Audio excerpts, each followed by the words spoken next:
Assalamualaikum warahmatullahi wabarakatuh. Selamat berjumpa lagi dengan saya Sikidal Arif Rahman Hakim atau Sikidal ARH di channel YouTube BSP Top. Bro and sis, semoga kita semua senantiasa dalam keadaan sehat, bahagia, banyak rezeki, dan dalam naungan Allah. Amin. Saya seorang wartawan. Saya wartawan situs berita obsessionnews.com yang berada di bawah payung Obsession Media Group atau OMG. Dalam kesempatan ini saya akan mengulas mengenai masalah politik di tanah air. Para sahabat, tidak ada yang abadi di dunia ini.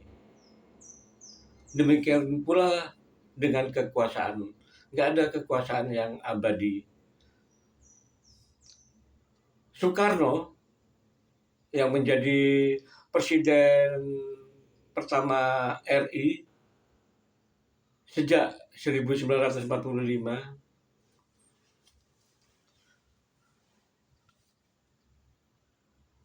berambisi menjadi presiden seumur hidup. Namun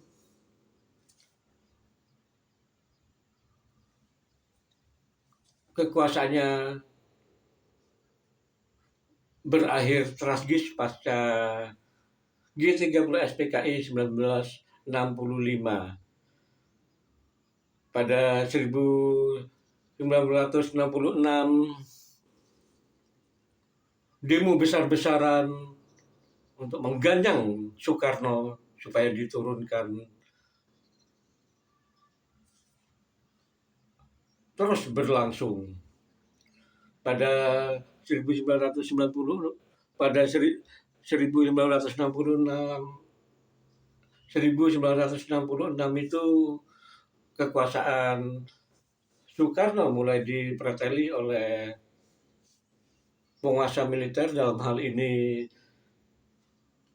Mayor Jenderal Soeharto yang waktu itu menjadi Pangkostrat. Berbekal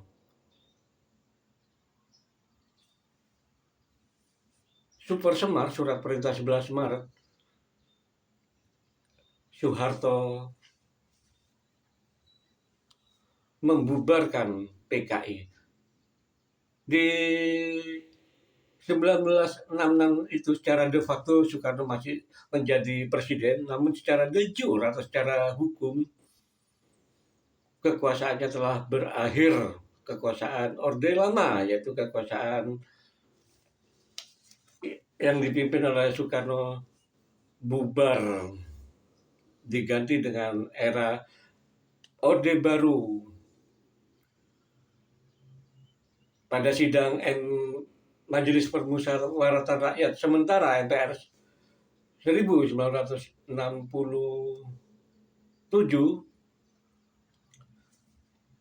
Soekarno diberhentikan sebagai presiden dan Soeharto ditetapkan sebagai pejabat presiden. Kemudian sidang MPR 1968, Soeharto diangkat menjadi presiden.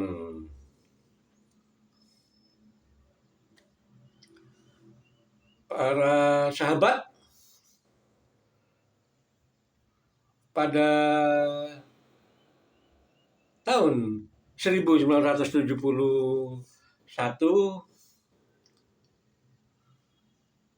diselenggarakan pemilihan umum atau pemilu yang merupakan pemilu pertama di era Orde Baru di bawah kekuasaan Presiden Soeharto. Dan terjadi kejutan luar biasa di pemilu 1971 itu. Golkar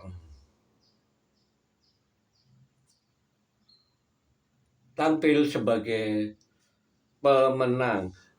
Golkar ini awalnya dibentuk atau didirikan oleh kalangan militer pada 20 Oktober 1964 dalam bentuk sekretariat bersama golongan karya atau Sekbel Golkar, kemudian tampil dengan nama golongan karya atau Golkar pada pemilu 1971. Kemenangan Golkar di pemilu 1971 itu memperkuat posisi Soeharto. Soeharto duduk sebagai ketua Dewan Pembina partai yang berlambang pohon beringin ini.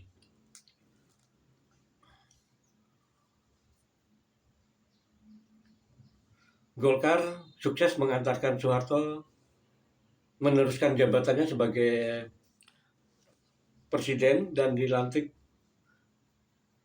pada tahun 1973, periode 1973 hingga 1978.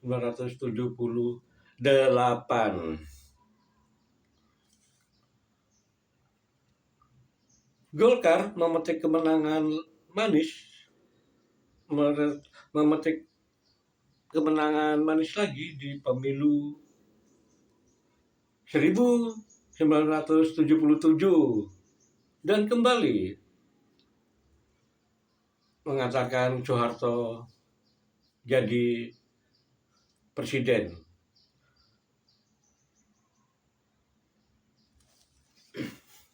Karena di pemilu 1977 itu yang diikuti oleh Golkar, Partai Persatuan Pembangunan atau P3 dan PDI, Partai Demokrasi Indonesia.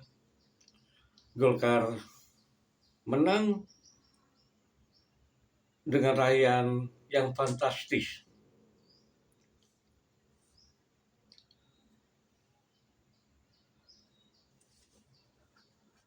Kemenangan Golkar terus berlanjut pada pemilu 1982, pemilu 1987, pemilu 1992, dan pemilu 1997. Dalam pemilu-pemilu yang diikuti oleh 3 kontestan itu, Golkar berada di peringkat pertama, P3 berada di peringkat kedua, dan PDI berada di peringkat ketiga. Nah, kemenangan-kemenangan yang diraih oleh Golkar itu membuat Soeharto posisinya semakin kuat, dan era Soeharto berkuasa itu identik dengan kekuasaan Golkar. Jadi Orde Baru itu identik dengan Golkar. Soeharto memiliki kepemimpinan yang kuat. Hal ini dalam kapasitasnya sebagai presiden dan dalam kapasitasnya sebagai ketua Dewan Pertimbangan Golkar, peran Soeharto sangat kuat. Di struktur Golkar ada ketua Dewan Pembina, ada ketua umum. Ketua umum ini di era Soeharto menjadi ketua Dewan Pembina, itu ketua umumnya hanya sebagai pelaksana tugas dari ketua Dewan Pembina. Jadi keputusan apapun itu di tangan ketua Dewan Pembina. Ini luar biasanya Soeharto. Jadi Golkar berhasil mengantarkan tokohnya menjadi presiden pada sidang MPR 1978, pada sidang MPR 1983, sidang MPR 1988, sidang MPR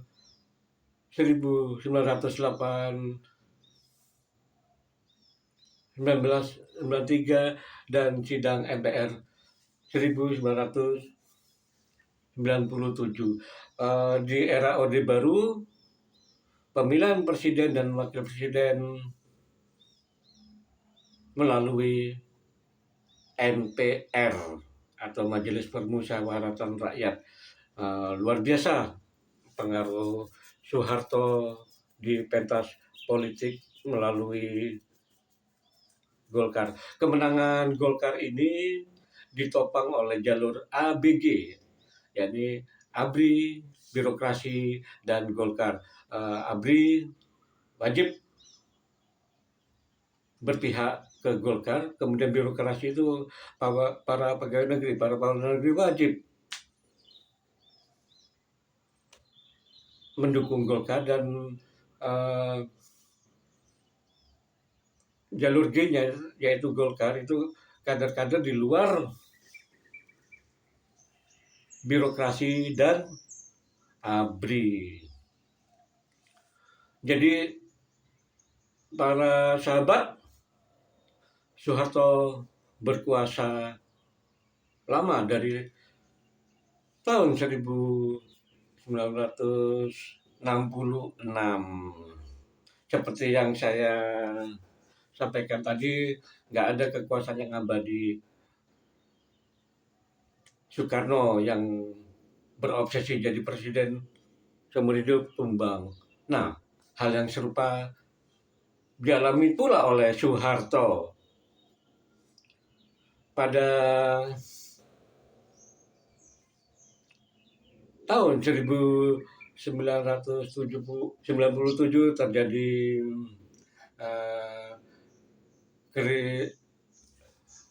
krisis moneter di Indonesia dan merembet ke krisis kepercayaan kepada kepemimpinan nasional. Di tahun 1998 mulai terjadi aksi demo menuntut Soeharto mundur karena diduga menyalahgunakan kekuasaannya untuk memperkaya dirinya, diduga melakukan KKN. Demo terus berlangsung, bukan hanya di Jakarta tapi di seluruh tanah air, menginginkan adanya reformasi di bidang politik, turunkan Soeharto.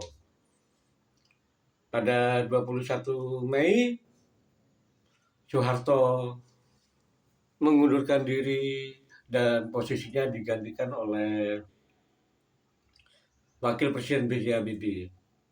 Berakhirlah era Orde Baru pada 21 Mei 1998 itu, dan di 1998 itu ABRI dan pegawai negeri tidak lagi wajib mendukung Golkar. Jadi Golkar atau siapapun, baik ABRI maupun pegawai negeri, bebas menyalurkan aspirasi politiknya. Di bawah kepemimpinan B.J. Habibie, yaitu di kabinet reformasi, dilakukan berbagai reformasi di berbagai bidang, termasuk di bidang politik. Di bidang politik, Habibie membuka izin berdirinya partai-partai baru. Jadi kalau di masa Orde Baru di bawah genggaman rejim Soeharto hanya ada 3 peserta pemilu, yaitu Golkar, P3, dan PDI. Nah, di era Habibie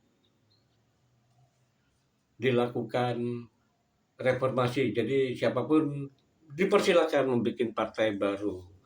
Reformasi politik lainnya adalah yang dilakukan oleh Habibie, percepatan pemilu dari seharusnya 2002 menjadi 1999.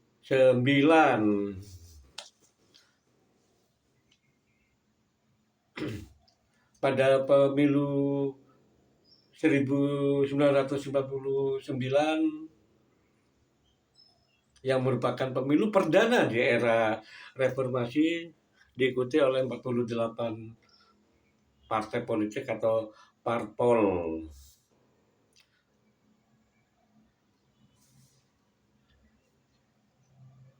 Banyak kalangan pengamat dan berbagai elemen masyarakat menduga Golkar yang merupakan warisan Orde Baru akan habis di pemilu 1999 itu. Juga diprediksi P3 dan PDI yang juga masih ikut tampil di pemilu 1999 juga akan habis. Ternyata prediksi itu meleset jauh.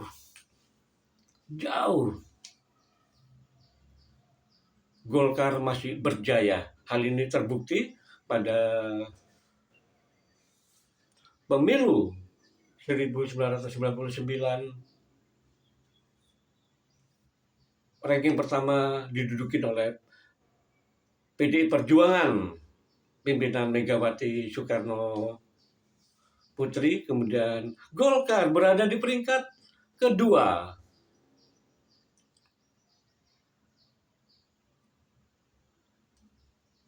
Ini hebat.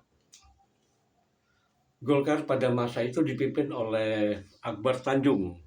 Di tengah tuntutan supaya Golkar dihabisin, dibubarkan, Akbar Tanjung tampil berani turun langsung tengah masyarakat menghadapi berbagai resiko untuk menyelamatkan Golkar. Kerja kerasnya tidak sia-sia. Golkar meraih suara yang signifikan dan berada di peringkat kedua. Kemudian pada pemilu 2004 masih di bawah komando Akbar Tanjung, Golkar meraih peringkat pertama diikuti PDI Perjuangan. Golkar terus berkibar di pemilu-pemilu berikutnya, siapapun yang menjadi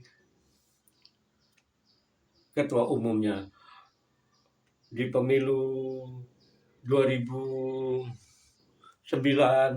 pemilu 2014, pemilu 2019, dan terakhir pemilu 2024, Golkar masih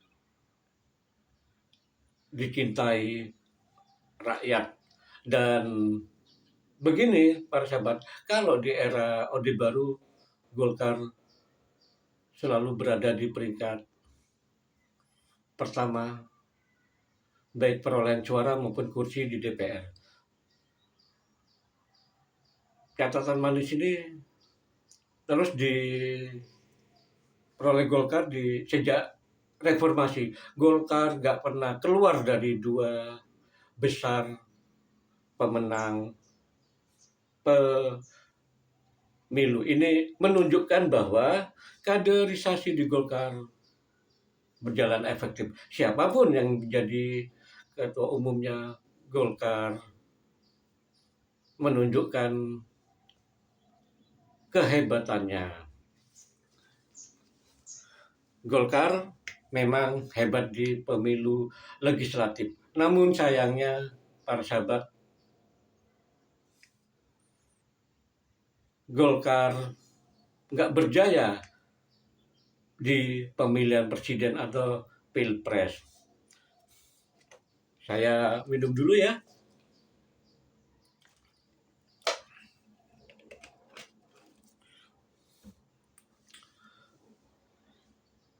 Pada tahun 2004, Indonesia untuk pertama kalinya menggelar pilpres yang langsung dipilih oleh rakyat. Kalau sebelumnya di era Orde Baru, pemilihan presiden dan wakil presiden itu dipilih oleh MPR. Nah, di era reformasi, pilpres sejak 2004 dipilih langsung oleh rakyat. Jadi agendanya adalah di 2004 itu digelar pemilu legislatif, kemudian baru dilaksanakan pilpres.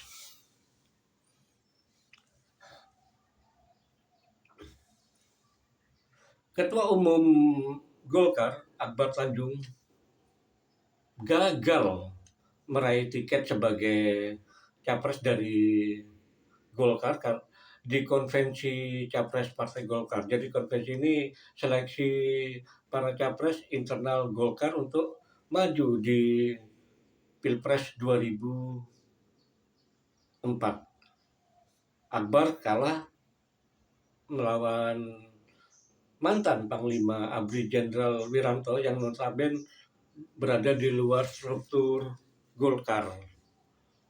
Jadi yang dapat tiket maju di Pilpres melalui kendaraan Golkar adalah Wiranto. Wiranto menggandeng tokoh Nahdlatul Ulama Salahuddin Wahid yang merupakan adik mantan Presiden Abdurrahman Wahid atau Gus Dur, berlaga di Pilpres 2024. Pilpres 2024 diikuti oleh pasangan presiden petahana Megawati Soekarno Putri yang berpasangan dengan Ketua Umum PBNU Hasyim Mujadi. Kemudian ada pasangan Susilo Bambang Yudhoyono atau SBY dan Yusuf Kala atau JK. Kemudian ada pasangan Wiranto dan Salahuddin Wahid. Kemudian ada pasangan Amin Rais dan Siswono Yudhoyono. Juga ada pasangan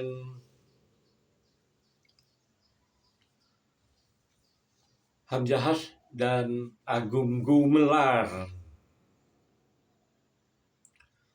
Pilpres 2004 diprediksi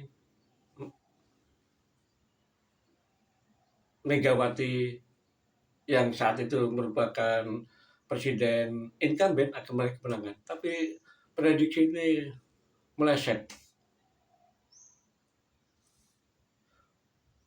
Megawati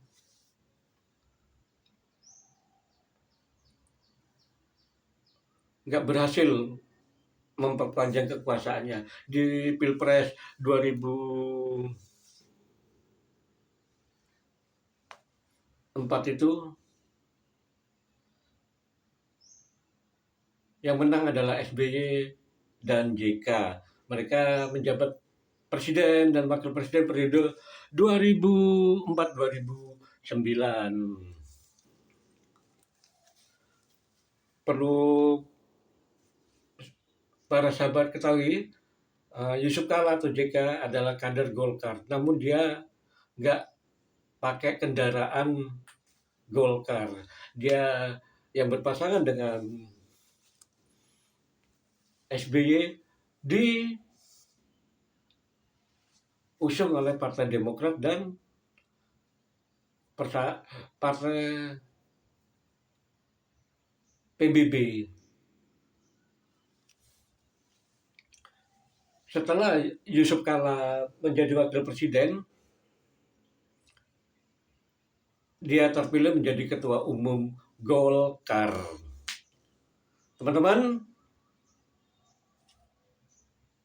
Golkar mengusung tokohnya sendiri yaitu JK di Pilpres 2009. JK menggandeng Wiranto sebagai cawapresnya. Namun pasangan JK Wiranto yang diusung oleh Golkar ini nggak berkutik menghadapi SBY yang saat itu berpasangan dengan Budiono. Jadi yang menang adalah SBY dan Budiono. Pilpres 2009 itu juga diikuti oleh duet Megawati dan Prabowo Subianto. Jadi 2009 itu SBY memang luar biasa dicintai oleh rakyat sehingga memenangkan Pilpres.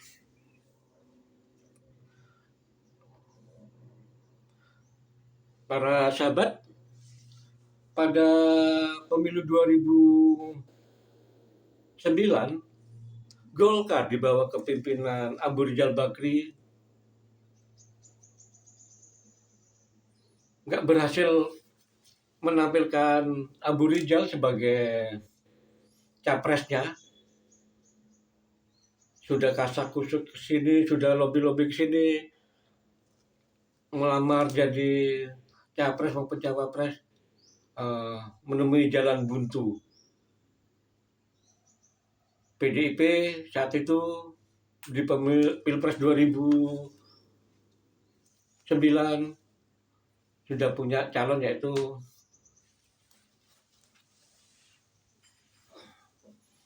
Joko Widodo atau Jokowi yang berpasangan dengan JK.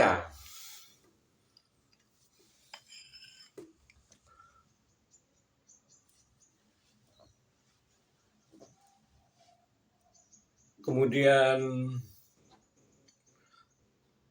ada pasangan Prabowo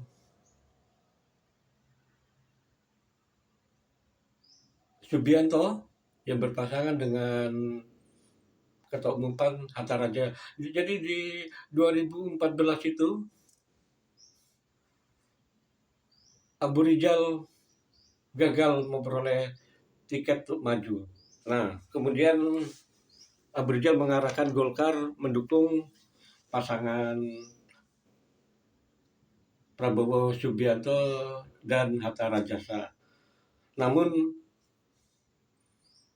gagal meraih kemenangan. Yang tampil sebagai pemenang adalah Jokowi dan JK. Itu 2014 teman-teman ya. Jadi Golkar gagal mengusung ketua umumnya. Kemudian di 2019 Golkar yang dipimpin oleh Airlangga Hartarto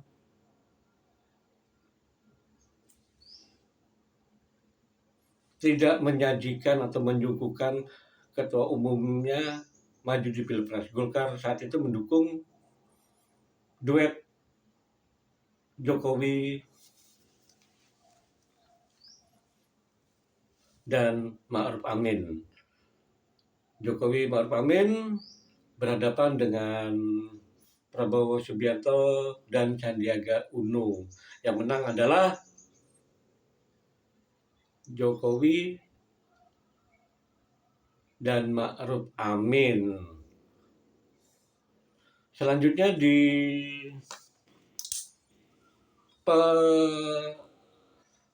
Pilpres 2024 dibawa ke Golkar dibawa kepemimpinan Erlangga Hartarto kembali nggak menampilkan ketua umumnya jadi capres atau cawapres, padahal Erlangga mendapat amanah di Munas Golkar untuk menjadi capres. Namun apa yang terjadi, Erlangga yang dalam berbagai survei elektabilitasnya rendah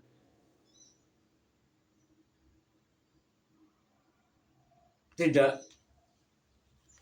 berani tampil. Jadi Golkar justru mendukung pasangan Prabowo Subianto dan Gibran Rakabuming Raka. Pilpres 2024 diikuti oleh cawapres nomor urut 1 Anies Baswedan dan Muhammad Iskandar, paslon 2 Prabowo Subianto Gibran Rakabuming Raka, dan paslon nomor urut 3 Ganjar Pranowo dan Mahfud MD. KPU pada 20 April telah menetapkan pemenangnya adalah Prabowo Subianto dan Gibran Rakabuming Raka. Namun keputusan KPU diprotes dan saat ini sedang bergulir gugatan sengketa di Mahkamah Konstitusi. Para sahabat, yang ingin saya kemukakan dalam kesempatan ini adalah Golkar pasca Soeharto nggak punya figur yang kuat. Golkar pasca Soeharto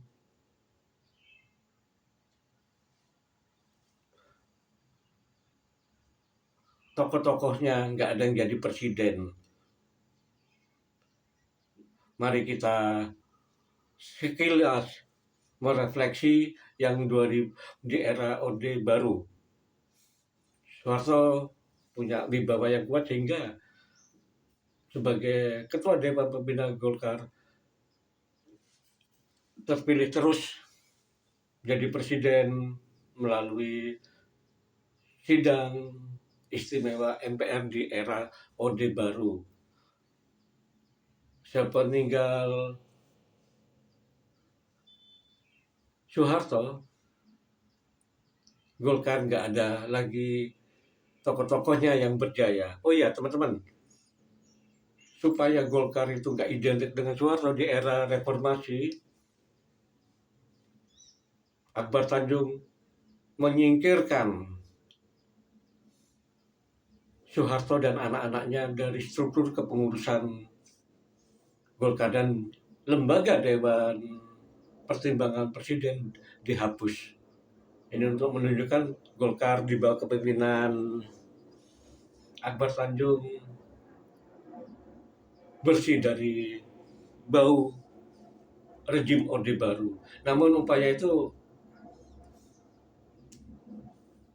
belum berbuah manis karena tokoh-tokoh Golkar sejak reformasi nggak ada yang berhasil menjadi presiden. Dan yang paling ironis adalah Golkar di bawah kepemimpinan Erlangga Hartarto. Seharusnya Erlangga berani tampil sebagai capres atau cawapres. Ini coba kita lihat, itu Ketua Umum Partai Kebangkitan Bangsa atau PKB Muhaimin Iskandar berani tampil sebagai cawapres dampingi Anies Baswedan. Kemudian Ketua Umum Partai Gerindra Prabowo Subianto tampil sebagai capres. Nah, Golkar sebagai partai besar, mana capresnya? Malah dukung capres dari partai lain. Demikian teman-teman, peta politik Golkar pasca Soeharto. Nggak ada tokoh-tokoh Golkar yang menduduki kursi RI 1. Semoga bermanfaat. Terima kasih. Wassalamualaikum warahmatullahi wabarakatuh.